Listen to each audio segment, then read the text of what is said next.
Well, hello everybody, and welcome to the May edition of the PBC Now. I'm Ken Gerlinger, coming to you today from Hilton Head Island at the Sonesta Hilton Head Resort here for the PBC annual meeting. We're going to talk a lot about the month of May and what an incredible month it has been in the Peach Belt Conference. We're going to start where we started our month, at the PBC Baseball Tournament.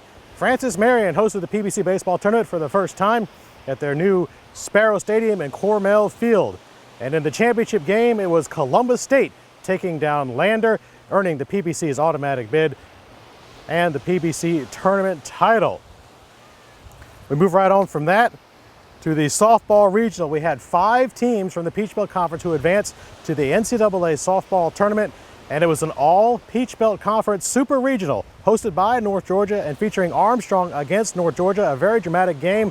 A bottom of the 7th inning home run from North Georgia sent the game to extra innings, but Armstrong State won it with another home run later on and earned the bid from the Southeast region and advanced to the D2 Spring Sports Festival in Denver. In fact, the Armstrong State softball team was the 3rd team out from the national championship. They were 1 game away from playing in the national championship game. A tremendous season by the Pirates. Congratulations to them. Keeping up with our spring sports, we sent a lot of teams to the NCAA tournament. Women's tennis, we had 6 teams. Men's tennis, we sent 7 teams. Men's golf, we had 6 teams reach the regional. Women's golf, we sent 3. And in baseball, we sent 3. Let's talk about the Spring Sports Festival in Denver. Again, the Peach Belt Conference very well represented as all of our competitors were out there. We had 2 men's tennis teams in Armstrong State and Lander, 2 women's tennis teams, Columbus State and Armstrong State. We also sent the softball team from Armstrong, as I mentioned, and Montevallo women's golfer Elaine Wood qualified as an individual to compete in the national championships. And while we were out there, speaking of national championships, they did it again. Armstrong State women's tennis team wins their 10th women's tennis national championship. They beat BYU Hawaii in the final match. The 10 national titles for Armstrong is the most by any D2 sports program in the nation, an NCAA record. Congratulations once again, the 36th national championship for the Peach Belt Conference. Well, moving on, as I said, we are here today in Hilton Head, here for the PBC annual meetings, and this is a very special event we had here at Hilton Head. We had our annual awards dinner combined with the induction of our inaugural Hall of Fame class. We're going to start by looking back at our awards dinner and talk about those schools that won awards for the annual meeting. We'll start with the Commissioner's Cup that was presented to Columbus State University. In fact, it was a big night for Columbus all around. The President's Academic Award also goes to Columbus State University. PBC Scholar Athletes of the Year were Shelby Rowling, women's soccer player from Columbus State, and Blake Edwards, men's baseball player, also from Columbus State. Blake in attendance at the annual meeting. The PBC Leanne Noble Make-A-Wish Awards. We had 2 awards we handed out. The first was the Most Improved Award, and that went to Columbus State, who quadrupled their giving from 1 year ago. And the Leanne Noble Make-A-Wish Most Funds Raised Award, which once again went to the University of North Georgia, which set a record with over $34,000 raised this past year. Congratulations to Nighthawk Nation. The PBC SunTrust Postgraduate Minority Scholarship was presented to Johnny Perez, a women's track standout at UNC Pembroke. SunTrust was also on hand to present the Connecting Communities Award, which went to Francis Marion University for their Boys and Girls Club Day. Congratulations to those guys.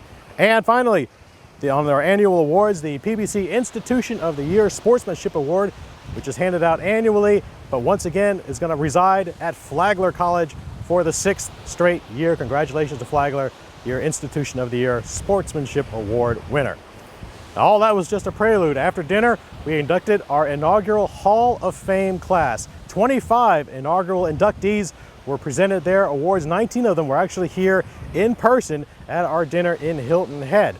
ESPN Radio's Freddie Coleman was the master of ceremonies and presided over the proceedings. And we are so thrilled to be able to welcome so many former PBC standouts back here to Hilton Head to receive their Hall of Fame inductions.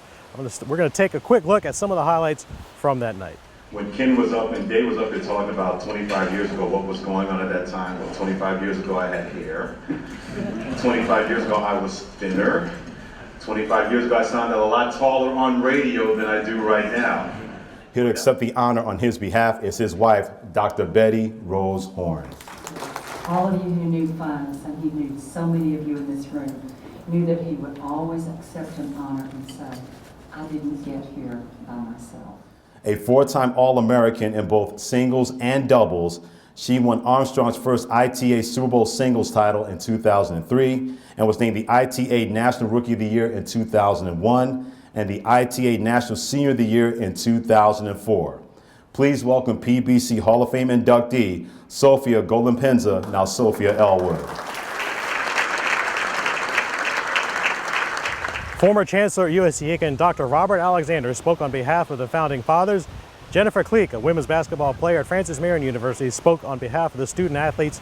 And for the coaches and administrators, it was former Georgia College Athletic Director Stan Aldridge speaking to the Hall of Fame class. All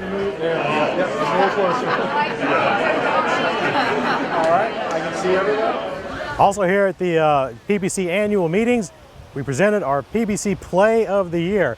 Hundreds, thousands of you went online to vote for the Play of the Year. We took all of our previous plays of the month, put them all together for the PBC Play of the Year, and congratulations to the University of North Georgia softball team and Megan May for this dramatic two-run home run in the 7th inning in the NCAA Super Regional game, her first career home run that tied the game against Armstrong State.